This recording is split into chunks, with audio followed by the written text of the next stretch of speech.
Hey there friends, welcome to another Legally Armed America video. I'm of course Paul Glasgow. The purpose of what I've been doing over the last couple of weeks as far as the Trump assassination attempt is not just to state this is what things are. In some cases it's to get people to generate a little bit of thought, think for themselves. If you notice, I throw information out there and I don't say emphatically what it is. I basically say give me your thoughts on it, because unfortunately, the people who should be doing this research are not doing it. So we, as pretty much a public media journalism group, if you will, we're the ones that are having to figure this out. So I'm trying to generate thought from you guys. Now, whenever I look at something, I look at the possibility of things just not adding up before I approach it. A lot of you, very similar to what the water tower figure, mystery figure is up there when I addressed that a couple days ago. A lot of you have sent me, and I'm talking hundreds of people, maybe thousands, have sent me this question about the kitted out guy in front of Trump's limousine right before they pull off when he goes in there. And when I tell you probably thousands of people have said this guy was aiming his rifle at Trump as he got into the vehicle. The reason why I haven't really addressed this is because I don't see the same thing. I don't see that question mark. I feel like in my mind I've satisfied my own curiosity as far as that goes. But apparently it's still a very hot topic. Last night I probably got 25 or 30 additional emails on top of the ones I've gotten over the last couple weeks. So I'm going to address it. I'm going to give you my thoughts. I'm not telling you this is what happened. I'm not telling you it's not what happened. I'm telling you this is simply my opinion, and you draw from it what you like. First, let's look at the video. Of course, here we are. We have Trump being escorted to the vehicle, and he's going to stop, put his fist up, stand on the rail of the vehicle. That's our guy at the upper right-hand corner right there. Now watch his actions here. This is what everybody is questioning. Aiming his M4 right there and talking on his radio, right? That's what's in question. Now let's look at him up close as Trump starts to approach, right? Here he is talking on the radio, just got done with a conversation, still talking. Trump raises fist in the air, gets into the SUV. This guy walks forward a few paces, aims his firearm to the right, and then lowers it to the ground. Now the hardest thing to do in places like this is whenever you have X and Y axes, let me use the proper phrase here, that don't line up properly. And what I mean by that is a grid, instead of it lining up like this where we can see 90-degree angles and things of that nature, it sits like this. So we're looking at things more in a three-dimensional way instead of a two-dimensional way. We're definitely looking at that like this. So my eyes may see something that yours don't. Heck, I have a horrible astigmatism. It's possible that throws my eyes off even more. Again, not to say you're wrong and I'm right. It's just to say that maybe we view things differently and our mind perceives those angles a little bit differently. What I did is I took an overhead view so you can see the inside of a vehicle also and who would be where. And I angled it at close to the angle. It's hard because we're talking about two-dimensional versus three-dimensional. So understand that. I know this is not going to line up perfectly, but simply look at the angle of the vehicle. If we were on top of this vehicle looking down on it from this same location, would this be about the slant or the angle of the vehicle? So if so, let's run the video. And as you can see, here's our guy on the radio, Trump with his fist in the air. Guy makes a couple of steps forward,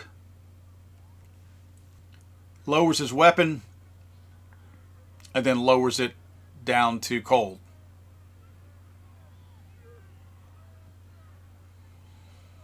So I'm not sure if that helps the angle a little bit.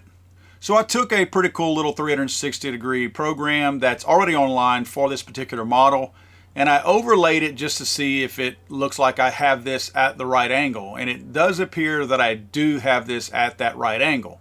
So with all that being said, this is what I kind of came up with. I do believe that this is roughly where the guy was standing, and I do believe this is roughly where he was aiming his M4. If you notice where Trump would be in the back seat on the driver's side, I don't think this guy was aiming at Trump, or if he was even aiming at the driver.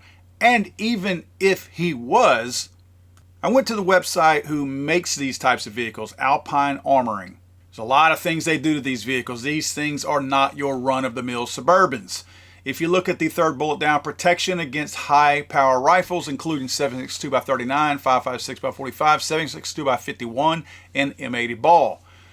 Fifth down, original glass is replaced with laboratory-tested, multi-layered ballistic glass, aka bulletproof glass. Go on to this next slide and you'll see a little bit more of a visual of that on the armoring features. Letter H, which they show it on the side glass, but that's also the front glass as well. You notice that kind of green colored tinting that they show right there. This is going to be the glass all the way around the vehicle. Letter H says transparent armor. This guy has every appearance of having an M4 that's chambered in 5.56. So obviously they've got that covered. So even if some people out there who assume that this guy is aiming through the windshield into the back seat at Donald Trump, even if that is the case, it's kind of a fruitless effort right there, because this armored glass is not going to allow that round to penetrate. So I think that, and no offense by this, and I certainly don't mean any offense, this is the phrase I'm going to use. This, I think, is a nothing burger. I think there are so many other things that happened prior to this video taking place right here that we have question marks and unanswered questions that I don't think this is an issue. Now, is there something nefarious going on right here? I don't know.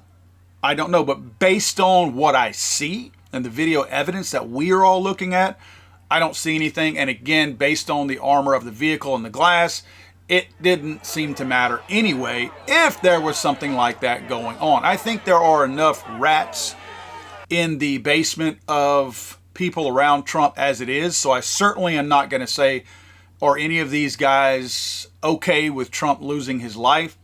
But I don't think that was the case here. I think this guy was simply clearing the left side of the vehicle or on his right. I think that's what he was doing, making sure that nobody was approaching the vehicle because there were tens of thousands of people out there. And I think that his intent was make sure nobody gets any closer to the protectee. And I do believe that was his intent. I don't think there was anything that he was trying to do outside of that. I think, again, the angles played tricks on us right here. Guys, if you don't mind, please like, subscribe, share this video because YouTube is unsubscribing many of you guys. I have had hundreds of emails stating the exact same thing. New subscribers over the last week have told me they've already had to resubscribe in 1 week's time. They've been taken out of my subscriber roll. So please subscribe. The thing they're trying to do is squash these types of videos. They already do it to the guys in the gun industry anyway, so we've all been experiencing this. But with these types of videos surrounding the Trump question marks and the assassination attempt, they're pushing these even more. And you guys are certainly seeing that in the comment section because many of your comments either get deleted or you are told that you are exhibiting hate speech or something silly like that when you're just simply commenting on something. There is no hate speech. So again, guys, please help me tickle the algorithm, if you will, by liking, sharing, and subscribing. If you have any questions or any comments or anything you would like to send me that you're not comfortable putting in the comment section, or if you cannot get a comment in, simply email me, paul@legallyarmedamerica.com, paul@legallyarmedamerica.com. If you go to legallyarmedamerica.com, a pop-up will pop up and you will be able to sign up for my newsletter. And once a week, you will get a collection of videos. In the event you do get unsubscribed, at least this newsletter will come to you telling you what videos were put out the previous week. Thanks, guys. God save the Queen, man. I'm sorry, I thought this was America.